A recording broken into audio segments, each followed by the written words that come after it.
What happens when a family dinner, something you expect to be full of laughter and love, suddenly turns into a nightmare you never saw coming?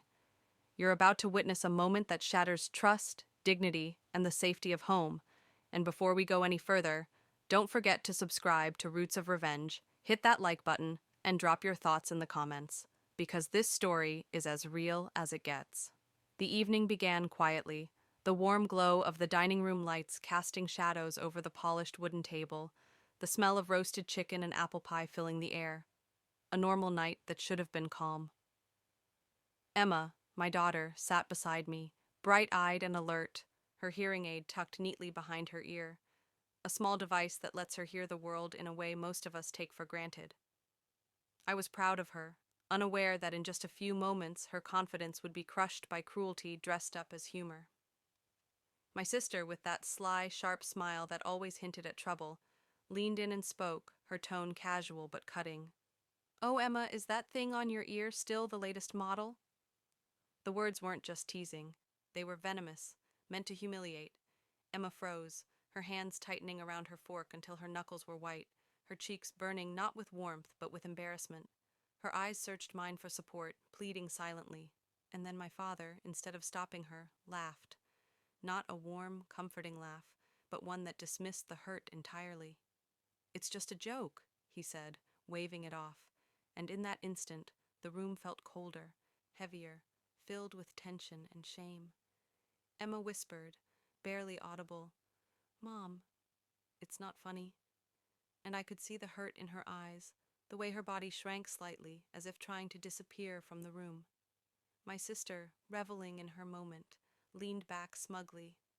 "Oh, come on, everyone has to laugh sometimes," she said, brushing imaginary crumbs from her sleeve as if Emma's feelings didn't exist. I wanted to scream, to tell her she had no right, to demand that my father intervene. But instead, I felt the helplessness of watching someone you love suffer, while those around you pretend it's normal. Emma's shoulders tensed with every second that passed, her body trying to hold in her emotions, trying to survive a moment meant to hurt her.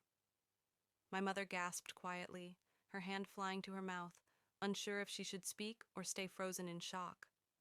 Then my sister leaned closer, her voice dropping, sharp as a knife. "Maybe if you didn't rely on that thing so much, you'd hear how ridiculous you sound." Emma's fork fell to her plate, the sound echoing like a warning in the room. Silence hit like a tidal wave. My father shuffled uncomfortably, looking for words, but all he could manage was, It's nothing serious." Words that barely concealed the fact that he knew he was wrong. I reached for Emma's hand, gripping it firmly, my own voice trembling with anger and protectiveness. "Emma, it's okay to feel hurt. You don't have to pretend. You don't have to smile through this," I said, but the room felt suffocating, the air thick with tension, and my sister's smirk only grew sharper. The rest of the dinner became unbearable. Every comment from her dripped with sarcasm, every look was a silent jab, while my father tried to fill the space with weak jokes and old stories that no longer felt safe. Emma retreated into herself, her bright eyes dimming with each passing insult, and I realized that the family we think of as a safe harbor can sometimes be the most dangerous place when cruelty is dressed as humor. And then, when I thought it couldn't get worse, my sister whispered, low and sharp, "Well, if she's so sensitive, maybe she shouldn't even be here." The words hit like a hammer. My father froze, my mother gasped, and Emma's small frame shook, trying to hold on to whatever dignity she could. In that moment, I saw clearly how fragile safety can be, how quickly laughter can turn to pain, and how easily love can be twisted into a weapon. Emma looked at me, silent tears brimming, and I knew nothing would ever make that moment okay. The family dinner, meant to be a gathering of comfort, had become a battlefield, and my daughter had been left standing alone in the crossfire. That night changed everything, the memory etched into our hearts, a reminder of how quickly trust can shatter and how the roots of revenge can quietly begin to grow. The tension from that dinner didn't fade. It lingered, heavy and suffocating, like smoke that refuses to leave a room. Emma sat at the edge of the table, trembling, her fork untouched, the laughter and words from my sister echoing in her mind like an unending loop of humiliation. My sister, seeing the cracks in our composure, leaned back smugly, her eyes glinting with a dangerous mix of satisfaction and mischief. You know, she said casually, maybe she just doesn't belong in a normal conversation. She's too fragile. The words hit me like a punch, but Emma flinched the most, her small frame shrinking further into herself, as if trying to disappear entirely. My father, still hovering between defending her and keeping the peace, mumbled, "It's not a big deal. She'll get over it." Get over it. I felt heat rise in my chest, a mix of anger, disbelief, and protective fury. I couldn't believe he would dismiss it. Not now, not after seeing Emma's hurt so clearly in her eyes. I grabbed her hand, squeezing it firmly. "Emma," I said, my voice low but sharp, "you don't have to listen to her. You are strong, and this is not your fault." But my sister wasn't finished. She leaned closer, her voice dropping to a whisper, meant only for Emma to hear, but loud enough to slice through the air like glass. "You know, people like you, they're always overreacting. Maybe if you worked on fitting in, you'd get less attention." My stomach twisted. She was attacking not just Emma's hearing, but her confidence, her very identity. And my dad, instead of stepping in, shifted uncomfortably, trying to deflect the storm with weak humor and empty reassurances. "Let's not make this a big deal, okay?" he said. Emma's eyes filled with tears, and for the first time she looked completely lost, her hands fidgeting in her lap, unable to protect herself. I felt a rage unlike anything I'd known before, but more than anger, I felt a deep, burning sorrow for her. Sorrow that someone so young could already know what it felt like to be belittled by your own family. The room was suffocating, the air thick with tension, every shadow on the walls seemingly leaning closer, watching us, judging. And then, my sister laughed, a soft, cruel chuckle that made my blood run cold. "Oh, come on. Don't tell me you're actually going to defend her," she said, eyes flicking to my dad, smirking like she had the entire room under her control. My father's face tightened, a flicker of guilt crossing his features, but he didn't say a word. The silence that followed was unbearable, punctuated only by the faint clink of silverware and Emma's quiet sniffle. I wanted to explode, to scream at my sister that she had crossed a line, that her words were poisonous, but instead I forced myself to remain calm, to show Emma that she wasn't alone, that she still had me. "Emma," I whispered again, "look at me. You are brave. You are more than what she says. Don't let her words define you." My sister rolled her eyes, clearly unimpressed, and leaned forward again, her tone sweet but laced with venom. "Brave? Please, if she were really brave, she'd just laugh it off like the rest of us." I felt a surge of protectiveness rise up like a wave, threatening to drown everything in its path. I stood abruptly, the chair scraping loudly against the floor, the room freezing as every eye turned to me. "No," I said, voice shaking with restrained fury. "This isn't about laughing it off. This is about respect. Emma deserves respect, and you're failing her right now." The words hung in the air, heavy, and for a moment I thought my sister would escalate, her lips curling into that wicked grin that could cut deeper than knives. She didn't back down. Instead, she tilted her head, her eyes narrowing, as if challenging me to stop her. "Or what?" she asked softly. "You'll yell? You'll cry? She's just a kid, and honestly, maybe she's too sensitive for this family." My blood boiled. I wanted the ground to open up beneath her, for the words to vanish in a flash of justice, but instead, all I could do was hold Emma's hand tighter, grounding her, showing her that someone in this room truly cared. "No one gets to treat her like that," I said, voice rising, controlled but fierce. "Not you, not anyone. And if you think this is a joke, you're dead wrong." Emma's eyes, glistening with tears, met mine, and I saw a flicker of strength ignite, a tiny spark of courage that she would need in the battles ahead. My mother, who had been silent, finally spoke, her voice trembling. This, this is too much, she said, her hands clutching the edge of the table. I, I didn't know it would go this far. My sister smirked, shrugging, as if the emotional carnage she'd caused was nothing.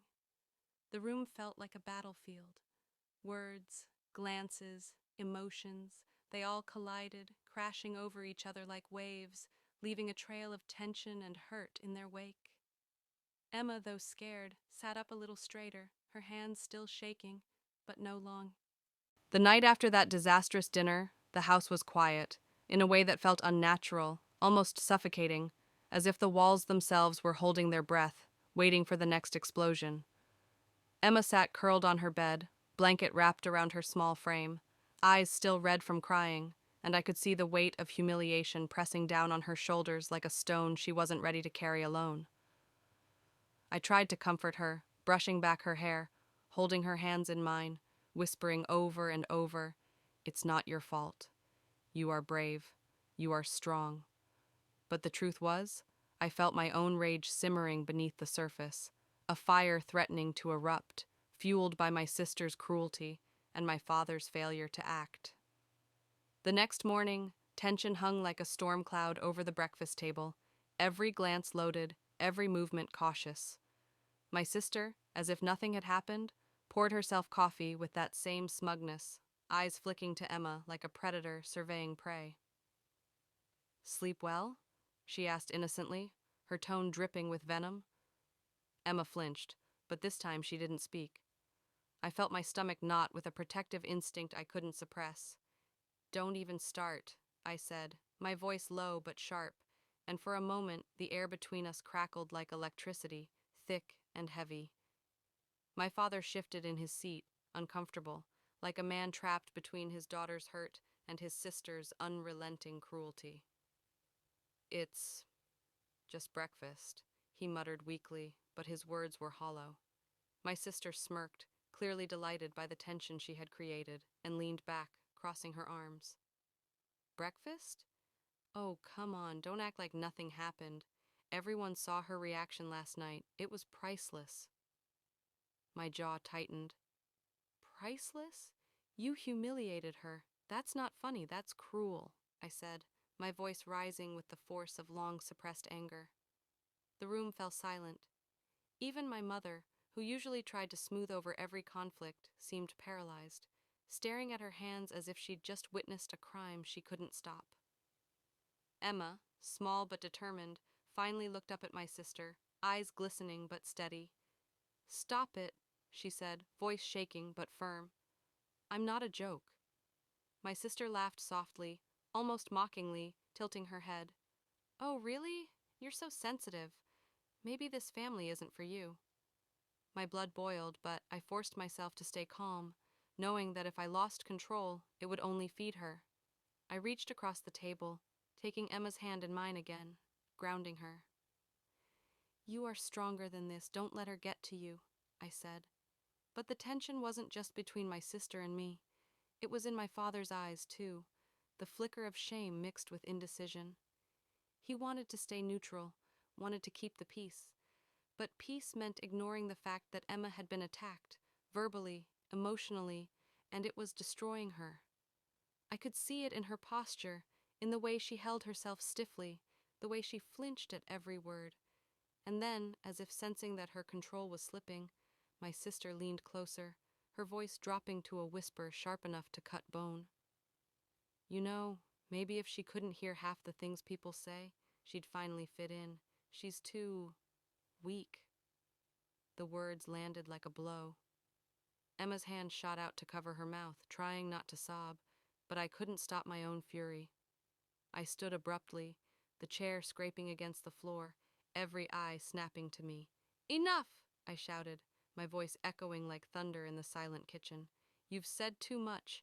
You've hurt her enough." My sister didn't back down, leaning forward now, daring me. "Or what? You'll do what? Cry some more? She's just like this, always fragile, always dramatic." My heart pounded. I wanted to explode, to tell her exactly what she was, to make her feel even a fraction of the pain she had caused Emma, but I forced myself to stay controlled. "You're not going to hurt her anymore," I said, voice steady but cutting, each word deliberate. "She's my daughter, and she deserves better than you."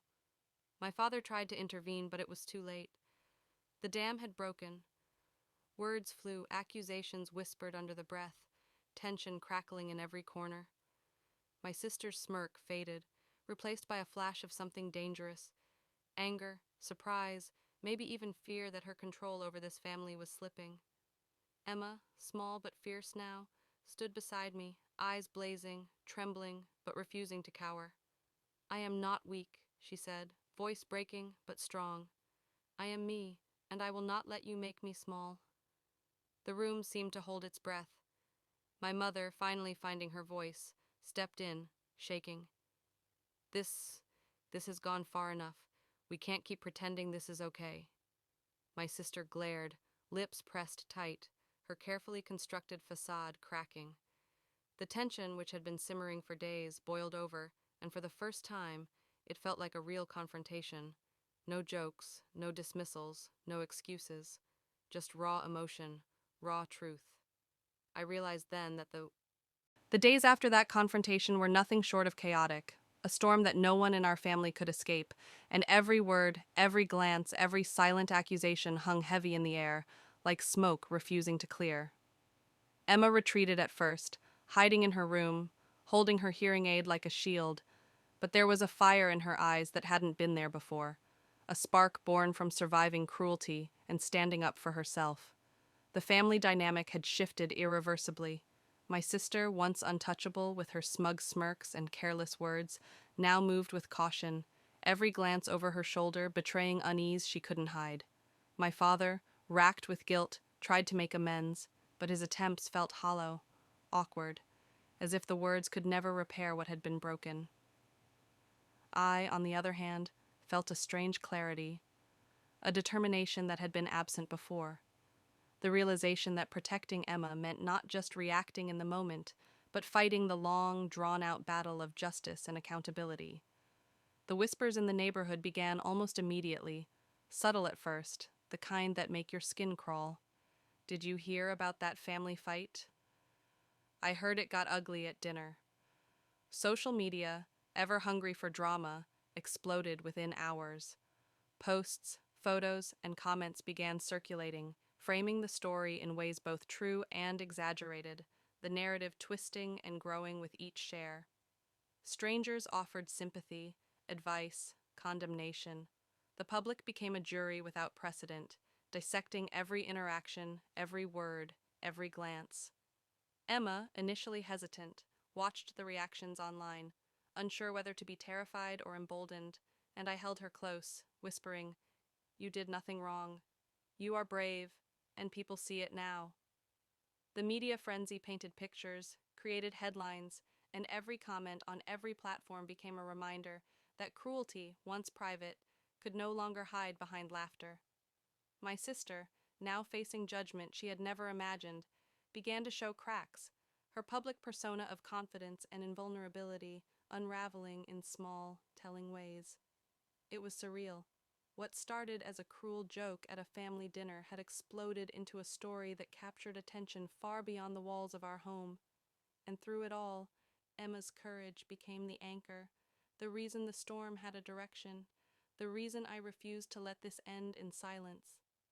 Family therapy sessions were called, apologies were forced, and yet some wounds remained raw, unspoken, simmering just beneath the surface, a constant reminder of what had been endured. But there was power in the aftermath too, a power we never expected. The story became a rallying point, a narrative of resilience that others could relate to, people reaching out to share their own experiences of humiliation, cruelty, and finally standing up. It reminded us that pain, when confronted, can grow into strength, and the roots of revenge are not just about anger. They are about justice, accountability, and refusing to let injustice go unanswered. Emma, once hesitant to speak, began to tell her story to close friends, to family, even to strangers online. her voice growing stronger each time, no longer muffled by shame or fear. And as the world watched, my sister's arrogance faded, replaced by the heavy weight of public scrutiny and private guilt. The lesson was clear. Cruelty, even masked as a joke, cannot go unchecked, and the consequences are inevitable, sometimes immediate, sometimes drawn out, but always real. And now, I turn to you, the viewer, the witness to this family's storm. What would you do in our place? How would you protect someone you love when those who should shield them fail? Share your thoughts in the comments below, because your perspective matters, and every story deserves to be heard. And if you want to see more stories like this, intense, emotional, and unfiltered, stories that show the human heart at its most vulnerable and most defiant, then make sure to subscribe to Roots of Revenge. Hit that like button, share this video with someone who needs to see the truth, and remember, the roots of revenge may be hidden, but they grow, and when they do, the world sees them. The storm may have passed for now, but the lessons, the pain, and the courage remain, echoing in every glance, every whisper, every heartbeat of a family forever changed.